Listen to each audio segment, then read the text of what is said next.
건설산업과의 미래학 도시의 탄생 제3장 도시를 흔들다 40기 41기 발표를 시작하겠습니다.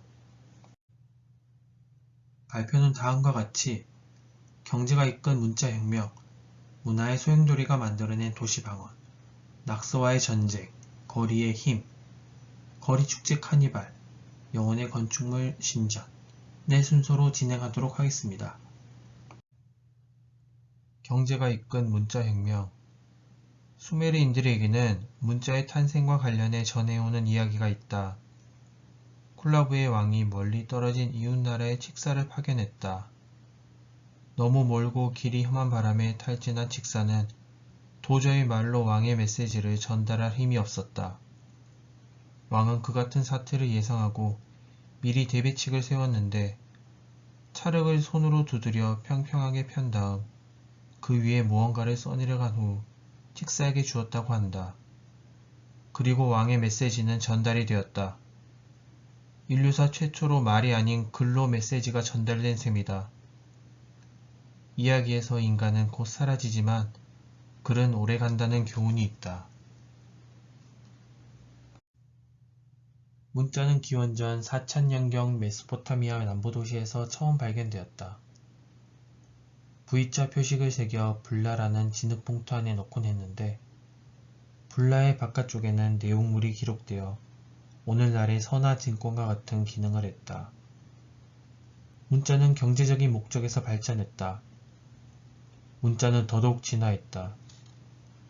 기원전 3000년경 수메르인들은 서령 문자를 개발했고 인류 문자의 모태가 되었다. 문자는 서로 다른 시기 세계 곳곳에서 독립적으로 발명되었다. 이집트에서는 기원전 3100년경 상형 문자가 나타났고 인도의 인더스강 유역에서는 2500년경 완전히 발달된 문자가 생겼다. 그리스의 크레타 섬에서는 기원전 1900년경, 중국에서는 1200년경 나타났다. 그 다음 문자혁명 역시 도시에서 일어났으며 북지중해 연안 우가리트에서는 기원전 1400년경부터 알파벳이 쓰이기 시작했다. 또한 그들의 알파벳은 페니키아인에 의해 차용되었으며 페니키아인은 주변의 문자를 전파하였다.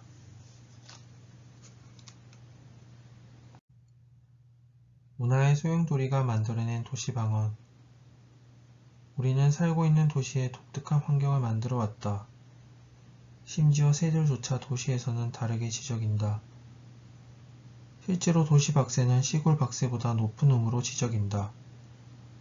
도시에서 소리가 달라지는 것은 새뿐만이 아니라 사람들도 타 지방 사람들이 알아들을 수 없는 방언을 쓴다. 17세기 유럽 전역에서 문맹률이 떨어지고 서적 출간이 활기를 띠면서 도시 문화와 시골 문화 간의 차이가 커지기 시작했다. 동시에 도시 방언이 다른 지역 방언과 뚜렷이 달라졌고 대도시 주민들은 시대에 뒤떨어진다며 시골 주민들을 깔보기 시작했다.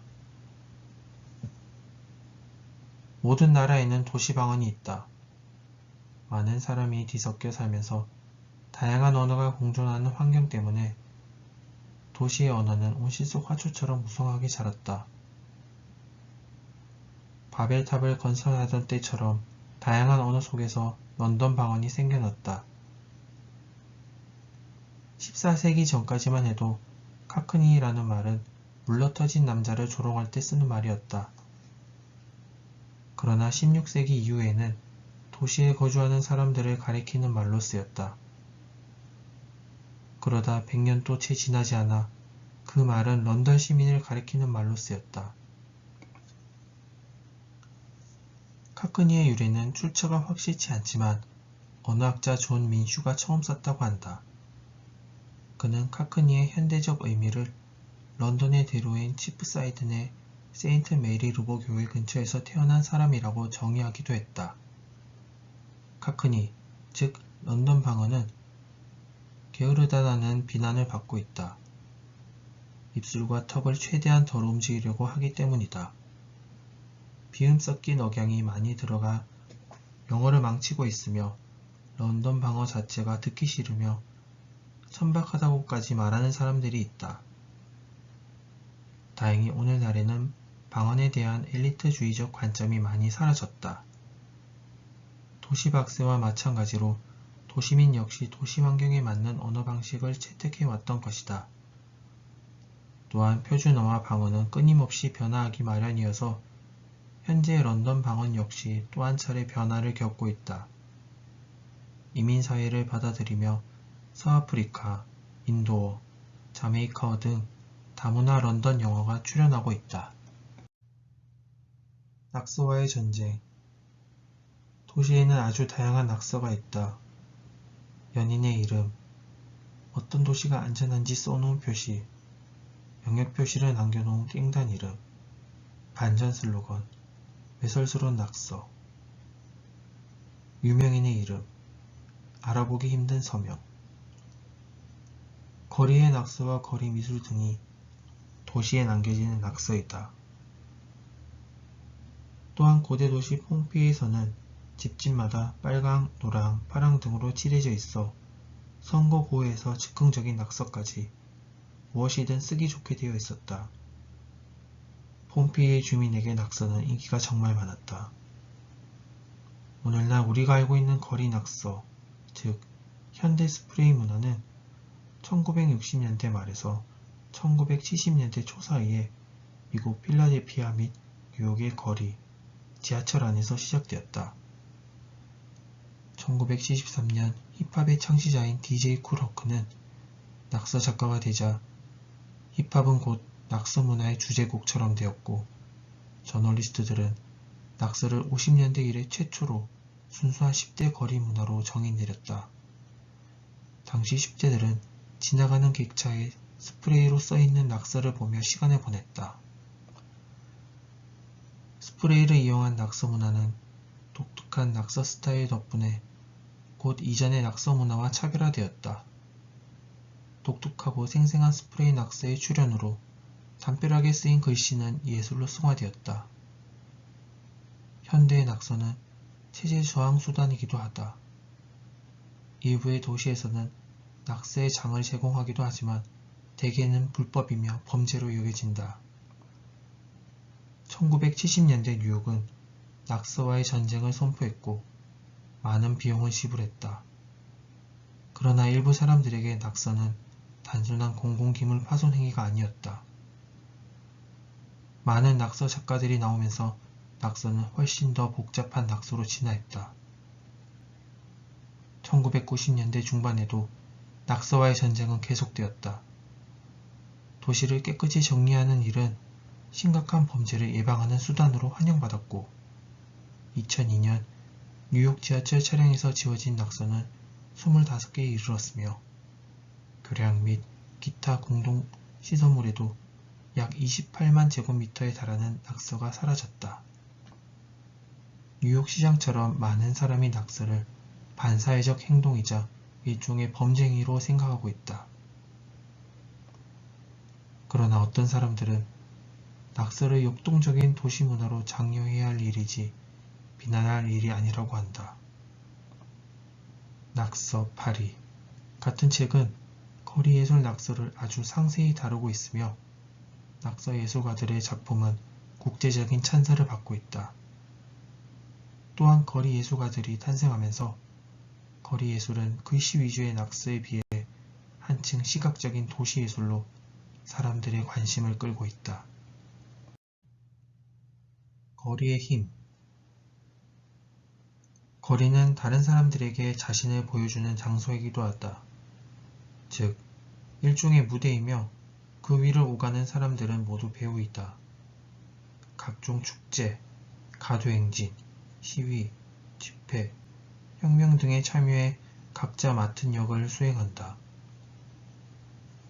사람들이 거리로 모여드는 이유는 협회나 노동조합 설립을 선포하고 종교적으로 성스러운 날을 축하하기 위해 유서 깊은 전통의 자부심을 표출하는 등 다양하다. 전세계 도시에서 볼 수 있는 거리 시위는 19세기에 생겨났다. 시위를 뜻하는 단어 데몬스트레이션이 영어에 편입된 것은 1830년대였다.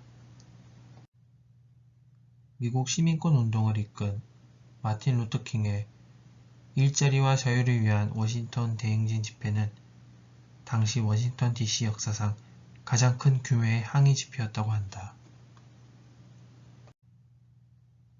워싱턴 DC 중심부 내셔널몰에는 링컨 기념관과 국회의사당이 있는데 이 중 기념탑은 세계에서 가장 높은 석조탑이며 초대 대통령 조지 워싱턴을 기리기 위해 세워졌다. 거리축제 카니발. 카니발의 모태가 된 봄축제는 아마도 인류의 문명만큼 오래되었을 것이다. 타인과 어울리고 싶어하는 인간의 본능 때문에 최초로 큰 거주지가 생겨났을지도 모른다. 그래서 임시 천막 같은 것을 쳐놓고 각지에 흩어져 있는 사람들을 불러들여 곡물로 빚은 술을 나누어 마셨다.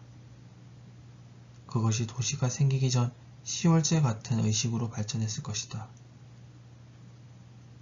매년 3월 말 고대 그리스 아테네에서 열린 디오니소스 축제, 매년 3월 로마에서 열린 바카날리아 축제와 리베랄리아 축제, 12월에 열린 사투르랄리아 축제 등이 생겨났고, 카니발에 영향을 준 축제는 중세 유럽에 12월 말 열렸던 바보제이다. 카니발은 더욱더 발전해 전 세계적인 도시축제로 발전해 나갔다. 카니발이 열리는 장소는 변함없이 도시지만 단순히 어떤 도시나 종교에 국한되지 않는다. 오늘날 대표적인 카니발은 미국의 마르디그라 카니발, 브라질 카니발, 독일 파싱 카니발 등이 유명하다. 중세 유럽의 카니발은 아주 거칠고 소란스러운 축제인 경우가 많았다. 도시와 교회는 술 마시고 흥청대는 사람들을 규제하려 했지만 대개 실패로 끝났다. 또한 남아메리카와 카리브해 지역의 카니발은 지금까지도 활기차다. 이 지역이 유럽 국가들의 식민지였을 무렵 카니발은 백인들의 전유물이었기에 노예들에게는 거리축제가 금지되었다. 그러나 노예들은 자신들의 거주구역 내에서 자신들만의 전통을 만들어냈으며 카니발 또한 생겨났다. 그러나 백인들은 부도덕하고 외설스럽다며 카니발을 금하려 했지만 실패로 끝났다. 끝으로 세계 각지의 도시에서 여러 카니발이 열리고 있고 지금까지도 활발하게 열리고 있다. 영혼의 건축물 신전. 도시는 도시 위에 건설된다. 도시의 인도와 지하실 밑에는 도시의 역사가 셀 수 없이 많은 층으로 쌓여 있다. 도시의 공간은 한때 다른 시간대의 사람들이 살았던 곳이다. 옛 도시는 지하에 묻혀 잊혀지고 있으며 영원한 것은 도시의 정신밖에 없다. 도시의 발생지인 이라크에는 수많은 세대를 거치며 도시 위에 도시가 계속해서 건설되었다. 런던 역시 마찬가지다. 로마의 21세기 세인트 클레멘테 성당의 지하 계단을 따라 내려가면 385년에 지어졌던 오래된 성당 위에 세인트 클레멘테 성당이 지어졌다는 사실을 알 수 있다. 더욱 놀라운 사실은 그 오래된 성당 아래 이교도 신전이 발견되었다는 점이다. 한때 고대 인도와 이란에서 숭배되었던 미트라 신의 신전 말이다. 도시가 처음 생겨나던 때는 감히 인간이 만든 환경에서 산다는 것이 신들의 노여움을 살 수 있는 행위라고 여겨졌다. 그래서 도시를 신들의 집으로 만들었다. 메소포타미아인들은 바빌론을 신들의 지상에 내려와 사는 장소라 믿었다. 그러니까 신들이 인간들에게 땅을 쓰도록 허락해 주었다고 믿었다는 것이다. 도시와 관련된 현상 가운데 가장 흥미로운 것은 성도, 즉 신성한 도시라고 한다. 일본의 교토, 인도의 바라나시 등 먼 곳에서 순례자들이 찾아오는 송도이다. 매년 많은 사람들이 이곳을 찾는다. 앞에 두 송도보다 더 유명한 송도를 두고 꼽으라면 역시 메카와 예루살렘이다. 이슬람 교도의 평생의 꿈이 메카와 예루살렘을 순례하는 것이다. 또한 앞의 도시는 세계 3대 종교인 이슬람교와 기독교를 탄생시킨 성도이기도 하다. 이상으로 40기, 41기 발표를 마치겠습니다. 시청해주셔서 감사합니다.